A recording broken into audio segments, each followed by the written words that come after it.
Good afternoon. This is All India Radio and I am Valsa Williams with the Midday News.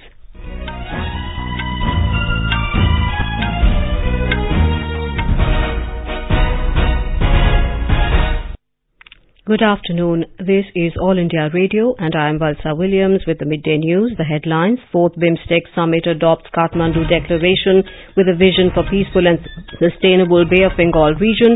Prime Minister Narendra Modi discusses issues of mutual cooperation with Thailand and Myanmar leaders. Supreme Court adjourns hearing on petition challenging validity of Article 35A till January next year. A Delhi court grants bail to RJD leader Lalu Prasad's wife Rabri Devi and son Tejasvi Yadav in an IRCTC scam case. In Arunachal Pradesh, Indian Air Force rescues 19 people stranded on an island in East Siang district. In Asian Games, Indian women's squash team enters the finals and women's hockey team to take on Japan in final.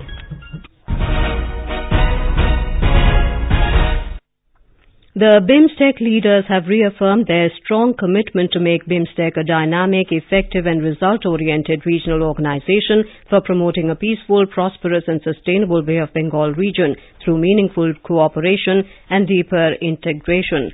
At the successful completion of the 4th BIMSTEC Summit in Kathmandu, the leaders of all 7 member states, including Prime Minister Narendra Modi, underscored the importance of robust institutional arrangements to effectively steer the process of regional cooperation under BIMSTEC. The Prime Minister of Nepal, K.P. Sharma Oli, presented the draft Kathmandu Declaration, which was unanimously adopted by all member states. Mr. Oli said that collective wisdom, thought and vision on the goal of peaceful, prosperous and sustainable Bay of Bengal region is eloquently captured in the Kathmandu Declaration. Mr. Oli, since there is no comment or amendment to the draft declaration, may I propose that the 4th BIMSTEC Summit declaration be adopted as a whole by acclamation? The Kathmandu Declaration has underlined the importance of multidimensional connectivity as a key enabler to economic integration for shared prosperity of the region. The declaration also highlighted the importance of trade and investment as one of the major contributing factors for fostering economic and social development in the region. The BIMSTEC leaders strongly condemned terrorism in all its forms and manifestations and stressed that there can be no justification whatsoever for any act of terrorism. They also affirmed that the fight against terrorism should target not only terrorists, terror organizations and networks, but also identify and hold accountable states and non-state entities that encourage, support or finance terrorism, provide sanctuaries to terrorists and terror groups, and falsely extol their virtues. Reiterating strong commitment to combat terrorism, the leaders called upon all countries to devise a comprehensive approach to prevent financing of terrorists and terrorist actions from territories under their control, blocking recruitment and cross-border movement of terrorists, countering radicalization, countering misuse of Internet for purposes of terrorism, and dismantling terrorist safe havens. The leaders also expressed commitment to eradicate poverty in the Bay of Bengal region by 2030, in line with the 2030 Agenda for Sustainable Development. An MOU was also signed on establishment of BIMSTEC grid interconnection to enhance energy cooperation among the member states. I am pleased to express sincere thanks to all the delegates for signing the Memorandum of Understanding on the establishment of BIMSTEC grid interconnection. I am confident that the MOU will promote cooperation in energy sector between member states. I also thank all BIMSTEC member states for undertaking necessary efforts to complete the signature procedures. That was Nepal's Prime Minister, Mr. Oli, on the MOU on energy. Mr. Oli handed over the chairmanship of BIMSTEC to the President of Sri Lanka, Maithripala Sirisena. The leaders of all 7 member states, including Prime Minister Narendra Modi, attended the two-day summit. On the sidelines of the summit, Prime Minister Modi held bilateral meeting with his Thailand counterpart Prayut Chan-o-cha this morning. Both the leaders exchanged views on further cementing bilateral relations. Mr. Modi also met President of Myanmar, Win Min, and discussed on development cooperation, energy and other areas of bilateral cooperation. PM Modi will also have bilateral meetings with the leaders of Bhutan and Nepal. In the evening, Mr. Modi and his Nepalese counterpart KP Sharma Oli will also jointly inaugurate Nepal Bharat Maitri Pashupati Dharamshala in the famous Pashupatinath temple premises. The Supreme Court today adjourned the hearing on petitions challenging the constitutional validity of Article 35A till the second week of January 2019. Earlier, the Centre and Jammu and Kashmir government referred to the upcoming local body polls in the state and sought adjournment of hearing on petitions against Article 35A. The article bars outsiders from buying immovable property in the state. It empowers the Jammu and Kashmir legislature to define the state's permanent residents and their special rights. The state government told the Apex Court that any debate and discussion on Article 35A has direct repercussions on the law and order situation in the state. The Attorney General said, let elections be held peacefully. If sensitive issues come up, there would be law and order problem. Local body polls will be held in 8 phases. They would begin from September and continue till December. A Delhi court today granted bail to RJD leader Lalu Prasad's wife Rabri Devi and son Tejasvi Yadav in an Indian Railway Catering and Tourism Corporation IRCTC scam case. Special Judge Arun Bharadwaj also issued a production warrant against Prasad in the case. The court granted bail to Rabri and Tejasvi Yadav on a personal bond of 1 lakh rupees and a surety of like amount. The hearing in the case has been fixed for the 6th of October. Earlier, the court had summoned and asked the Lalu family and others to appear before the court today in the case related to alleged irregularities in granting operational contract of 2 IRCTC hotels to a private firm. Lalu did not appear before the court today as he is in a Jharkhand jail in another case. The CBI, which had on April the 16th filed the charge sheet in the case, had said there was enough evidence against Lalu, Rabri, Tejasvi and others. The BJP today sought to know from the Congress party the purpose of visit of its President Rahul Gandhi to China. Addressing a press conference in New Delhi, party spokesperson Sambit Patra also asked the Congress which politicians will Mr. Gandhi meet in China. He also questioned Rahul's meeting with Chinese ambassador, saying that if Mr. Gandhi really wanted to know about Doklam issue, he could have asked the MEA. Mr. Patra said during the Doklam standoff, Mr. Gandhi did not take the government into confidence and met the Chinese ambassador. Mr. Patra said, he could have approached the National Security Advisor, NSA. He could have talked to the Foreign Secretary. But Rahul Gandhi ji ne inme se kisi ko nahi chuna. The question is, why is it that Mr. Rahul Gandhi always wants to get a Chinese perspective on everything, but he does not want to have an Indian perspective? Why was it that during the Doklam standoff, Mr. Rahul Gandhi kept every norm on the stands and did what he was not supposed to do? This is All India Radio giving you the news. For quick news updates round the clock, follow us on Twitter at AIR News Alerts. In Arunachal Pradesh, the Indian Air Force has successfully rescued 19 people stranded on an island in the Siang River in East Siang district this morning. East Siang Deputy Commissioner Tamio Tatak informed that a marginal rise in the water level has been noticed in the river, but there is no reason to panic. He also said the abnormal rise in the water may be due to siltation in the river bed. The water level in the river is reported to be normal this morning and is below the danger mark. The number of affected people along the river is not yet known. Earlier, due to the rise in the water level in Siang River, East Siang District Administration had to issue warning notice to the people residing in the low-lying areas.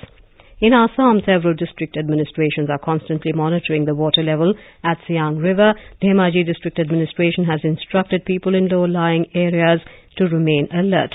However, the administration told people not to panic as all steps are in place in case of any eventuality. The flagship programs of the central government, Pradhan Mantri Mudra Yojana and Swachh Bharat Abhiyan, have transformed the lives of people of Karnataka. Here is a report from our Bengaluru correspondent.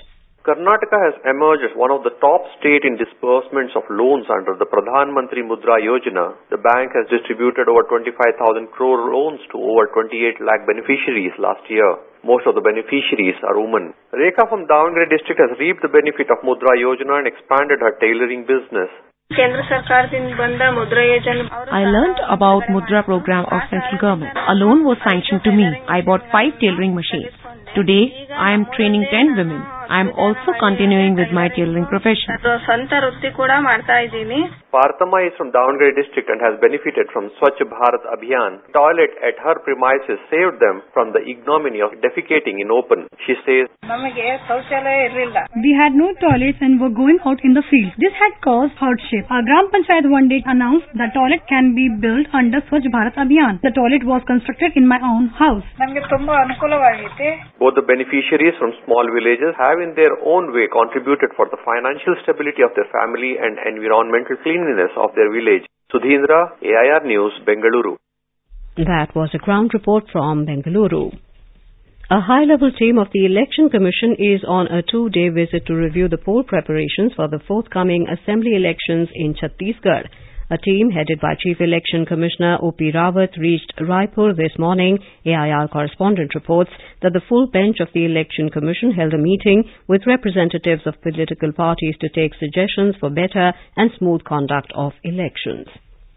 In Jammu and Kashmir, 11 close relatives of J&K personnel in South Kashmir are still in captivity of suspected terrorists from Shopian area. Earlier, one among the abducted relatives of J&K policemen was released by terrorists in South Kashmir's Pulwama district. Efforts are underway to trace the other abducted persons.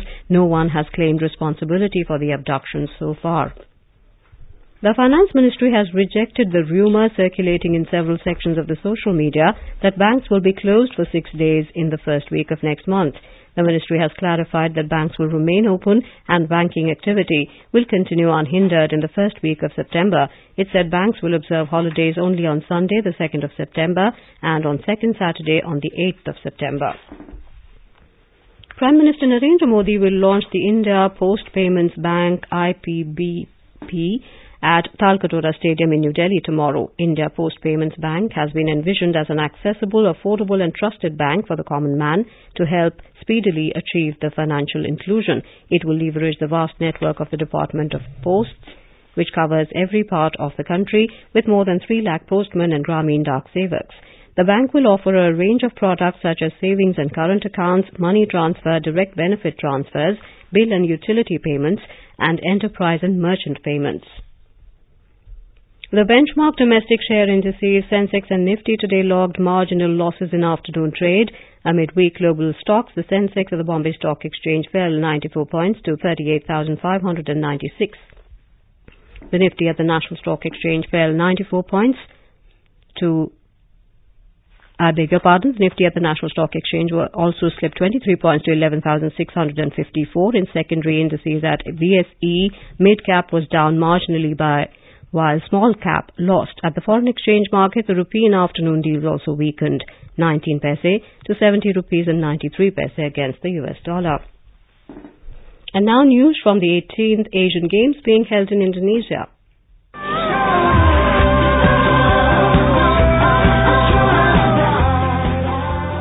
On the 13th day of action at the Asian Games in Indonesia today, Indian women's team created a big upset in squash by beating the overwhelming Malaysia 2-0 in the semi-finals. They will be the favourites to win another gold medal in the finals for the country. The Indian men's team will play Hong Kong in the squash semi-final match later in the day. Indian boxer Vikas Krishan settled for a bronze medal after he was declared medically unfit to fight his semi-final bout in 75 kg category due to a cut on his left eyelid sustained earlier in the event. In soft tennis, India women's team beat Mongolia in preliminary round 3-0. In rest of events today, the Indians women hockey team will be in action for the final time at the Asian Games 2018 as a gold medal will be at stake when they face Japan. All India Radio will broadcast live commentary on the match from 6:25 p.m. onwards.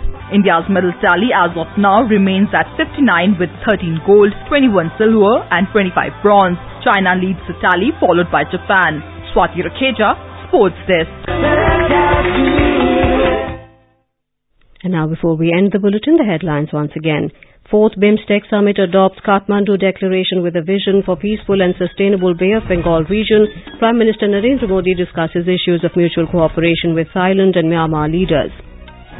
Supreme Court adjourns hearing on petition challenging validity of Article 35A till January next year. A Delhi court grants bail to RJD leader Lalu Prasad's wife, Rabri Devi and son Tejasvi Yadav in IRCTC scam case. In Asian Games, Indian women's squash team enters finals and women's hockey team to take on Japan in the final. And with that, we end the midday news.